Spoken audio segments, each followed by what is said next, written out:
এবার হাওড়াবাসীদের জন্য সুখবর, আপনাদের বাড়ির পাশে গড়ে উঠতে চলেছে ভারতের সর্বোচ্চ বিল্ডিংটি, যেখান থেকে কলকাতা সহ হাওড়া শহরকে দেখতে পাবেন এক নজরে। শুধু টাওয়ারই নয়, টাওয়ারে থাকছে রাজকীয় রাত্রি যাপনের ব্যবস্থা। তাহলে চলুন দেরি না করে জানা যাক বিস্তারিত।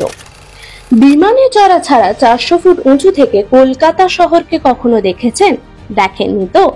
হাওড়া কলকাতার মধ্যে এখনো পর্যন্ত সব থেকে উঁচু বিল্ডিং বলতে দ্য 42 এবার ভাঙতে চলেছে সেই রেকর্ড।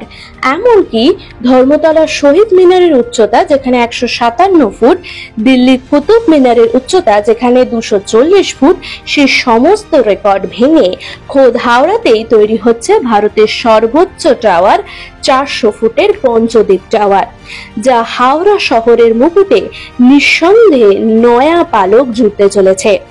তৈরি হচ্ছে কি, প্রায় হয়েই এসেছে কাজ মাঝামাঝি পর্যায়ে। এই নজিরবিহীন টাওয়ারটি তৈরি হচ্ছে হাওড়ার বেলিলিয়াস পার্কে। আর সেই টাওয়ার যদি হয় রাত্রিবাস, হ্যাঁ ঠিকই শুনেছেন, 400 ফুট উঁচু থেকে শহরের সেই অপরূপ দৃশ্যের সাহায্যে রাত্রিবাস করতে পারবেন আপনিও। তবে তার জন্য আপনাকে হতে হবে শক্তপোক্ত। আপনার যদি উচ্চতায় সমস্যা থাকে তাহলে রাত্রিবাসের জন্য আপনাকে অবশ্যই ভেবে দেখতে হবে। 400 ফুট উচ্চতা তো আর মুখের কথা নয়। মাঝে থাকবে বড় এক ঝিল, আশেপাশে সাজানো গোছানো সবুজে মোড়া পরিবেশ, এক কথায় অনবদ্য। টাওয়ারেই শেষ নয়, থাকবে এক্সিকিউটিভ রুম, সিঙ্গেল রুমেরও ব্যবস্থা বাদ যায়নি। অত্যাধুনিক প্রযুক্তিতে তৈরি হওয়া এই টাওয়ারে থাকবে 4টি ধাপে পরিদর্শন ডেক, এক প্রকাণ্ড ব্যাংকোয়েট যেখানে অন্তত 100 জন জমায়েত হতে পারে।